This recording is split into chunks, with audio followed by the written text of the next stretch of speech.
Somewhere tens of thousands of years ago, a human being picked something up from the forest floor and decided to eat it.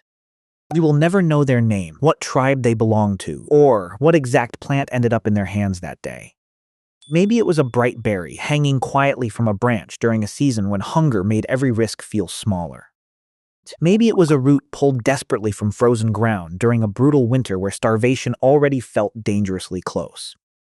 Maybe it was a mushroom that looked soft, harmless, beautiful even, glowing faintly beneath the trees in the morning light. But even if we do not know the details, we know almost exactly what happened next because this story repeated itself constantly. They became sick in the terrifying way ancient humans understood sickness before poison had a name or medicine had explanations. Maybe they collapsed within hours, while everyone around them watched helplessly, without understanding what had gone wrong inside the body. Maybe they survived just long enough to warn the others never to touch that plant again, before finally dying themselves afterward. And the people who witnessed it remembered every detail because forgetting meant somebody else would eventually die the exact same way. They remembered the shape of the leaves, the smell of the plant, the season it appeared, and where it grew naturally. Then they passed that information forward the only way humans could at the time, through memory, repetition, and spoken stories. Parents warned children, elders warned hunters, and entire tribes quietly carried invisible maps of danger inside their heads constantly. Across thousands of years, with no writing systems, no schools, and no science, the knowledge still survived somehow. Mouth to ear, parent to child, generation after generation, across stretches of time so large the human brain can barely picture them. And honestly, this may be one of the greatest achievements in the entire history of our species, even though almost nobody notices it. Because when people imagine ancient survival, they usually picture dramatic things that look exciting inside movies and documentaries. Mammoth hunts across frozen plains, humans fighting giant predators, spears raised against creatures with enormous teeth and claws. But the deadliest threat ancient humans faced most days was usually not some monster charging toward them through the forest. It was food. Something small, silent, and completely ordinary, sitting there pretending to be harmless, while waiting for somebody hungry enough to gamble. Because food does not roar before it kills you, and honestly, that makes it far more dangerous than any visible predator. A predator announces itself loudly, but poison often arrives silently hours later after the fatal decision has already been made permanently irreversible. Nature is far less friendly than modern humans like to imagine while shopping safely beneath grocery store lights every single week. We have this comforting modern belief that natural somehow automatically means healthy, pure, safe, or biologically good for humans. Plants would strongly disagree with that philosophy if plants were capable of caring about the creatures constantly trying to consume them alive. Because plants cannot run away from danger the way animals can whenever predators suddenly appear somewhere nearby in the environment. They cannot bite, scream, chase, hide, or physically defend themselves once something starts tearing through their leaves and stems. So over hundreds of millions of years, they evolved the only defense mechanism available to something permanently trapped in one place. Chemistry became their weapon. And plants became astonishingly good at using it long before humans ever appeared anywhere on Earth to understand what was happening. A plant that poisons animals gets eaten less often, which means it survives longer and reproduces more successfully over time. Toxicity is not some accidental mistake hidden inside nature, and this is the part most people never fully appreciate. For many plants, toxicity is the strategy because dangerous plants are simply harder for predators to destroy repeatedly. Every forest your ancestors walked through was essentially a giant invisible chemical battlefield filled with biological traps hiding in plain sight. And humans walked directly into that battlefield, hungry multiple times every single day while trying desperately to stay alive long enough to reproduce. So evolution equipped your body with defensive systems long before civilization, farming, medicine, or modern science ever existed historically.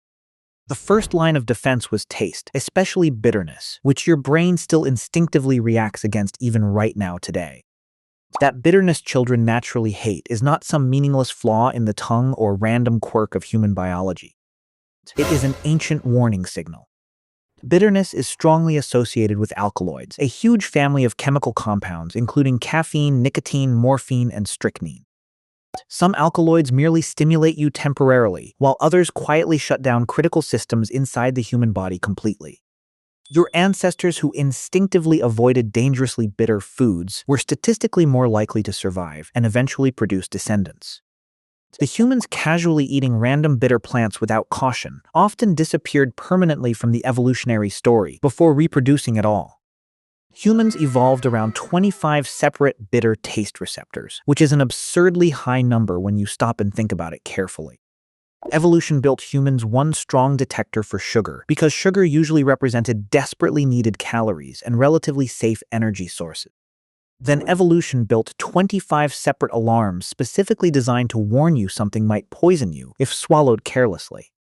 That is not the biology of a species expecting nature to be gentle, welcoming, or biologically safe most of the time. That is the biology of a species psychologically braced for betrayal every single time food entered the mouth during prehistoric life. But even that was not enough, because nature had another problem waiting. Plenty of deadly plants are not bitter at all, and plenty of completely safe foods taste naturally unpleasant to humans. Instinct alone could only take humans so far before eventually leading them straight into another deadly mistake. So humans did what humans always do whenever instinct stops being enough to guarantee survival in an unpredictable world. They became observant, careful, experimental, and unbelievably patient over thousands of generations filled with constant trial and error. Ancient humans essentially invented survival science long before anybody invented the word science itself or understood formal experimentation. One of their smartest techniques was brutally simple but unbelievably effective for reducing catastrophic mistakes involving unfamiliar foods. Never eat a large amount of something unfamiliar immediately, especially when nobody else around you recognizes it confidently either. Instead, test tiny amounts first and pay extremely close attention to how the body reacts afterward over long periods of time. Rub the plant against the skin first and wait carefully to see whether irritation, burning, or blistering begins developing afterward. If nothing happens, taste an extremely small piece and continue waiting patiently before increasing the amount consumed even slightly beyond that. Sometimes ancient humans waited hours before eating more, and sometimes they waited an entire day just to stay absolutely safe. Modern wilderness survival manuals still teach remarkably similar methods because the logic behind them remains scientifically sound even today. Ancient humans learned through painful experience that the difference between food and poison is often simply a matter of dosage. A small experimental mistake might only make you temporarily sick, but a large, careless mistake could permanently remove you from existence. That careful testing strategy bought ancient humans the one thing they desperately needed more than almost anything else in survival situations: a second chance. Humans also discovered another strategy that was even smarter because it reduced personal risk before dangerous experiments even began. Let another creature test the food first while you watch carefully from somewhere relatively safe nearby. Ancient humans constantly observed animals not only as prey to hunt later but also as accidental teachers and survival guides. If birds repeatedly ate a berry without collapsing dead nearby, that berry immediately became less suspicious to nearby human observers afterward. Of course, this method was never perfect because some foods safe for birds remain dangerous or toxic specifically for humans. But in a world with almost no information available, even imperfect clues dramatically increased the odds of surviving long enough to learn. Some researchers believe humans even discovered certain fruits and early fermented foods partly by carefully observing animal behavior over time. We learned from creatures that had already paid the experimental cost before we arrived at the same food source afterward ourselves. Then ancient humans discovered another incredibly important principle that quietly shaped survival long before formal science officially existed.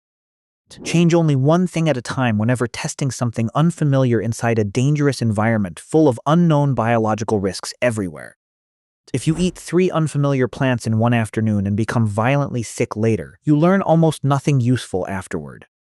Which plant caused the sickness, and which plants were actually safe despite being blamed unfairly alongside the dangerous one accidentally.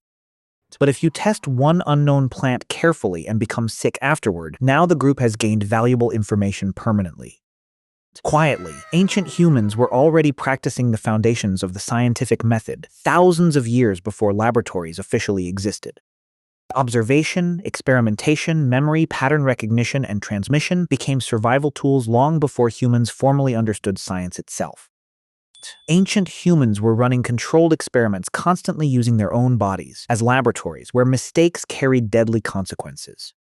And then eventually, humans crossed an even stranger line, one that sounds almost insane when you first hear it described clearly. Humans stopped merely avoiding poison.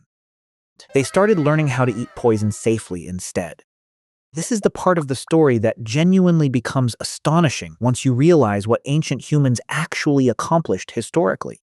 There is a plant called cassava, feeding hundreds of millions of people across Africa, South America, and large parts of Asia today. In its natural form, cassava contains compounds capable of releasing cyanide when consumed improperly by humans or many other animals. Raw bitter cassava can absolutely kill you. Not metaphorically, not symbolically, but with the exact same poison associated with spy movies and chemical executions throughout modern history. And yet entire civilizations successfully built themselves around this plant as a major food source, supporting enormous populations for centuries. How? Because somewhere across countless forgotten generations, humans discovered an incredibly precise preparation process, removing the poison gradually over time. Depending on the culture, cassava must be peeled, grated, soaked, fermented, pressed, dried, or cooked in extremely specific sequences carefully. Every individual step removes a little more cyanide until the deadly plant slowly transforms into a safe and dependable source of calories. Skip a step, rush the process, or prepare it incorrectly, and people still become dangerously sick even in modern times today. Ancient humans understood exactly how to make cassava safe, thousands of years before chemistry or molecular biology scientifically explained why it worked. They did not understand the molecular mechanisms, but they understood with absolute certainty that the process itself mattered enormously for survival. And this is ultimately the real answer to how humans learned what was safe to eat throughout prehistory across dangerous environments worldwide. Every safe meal you casually trust today exists because forgotten humans before you tested the world carefully with their own bodies first.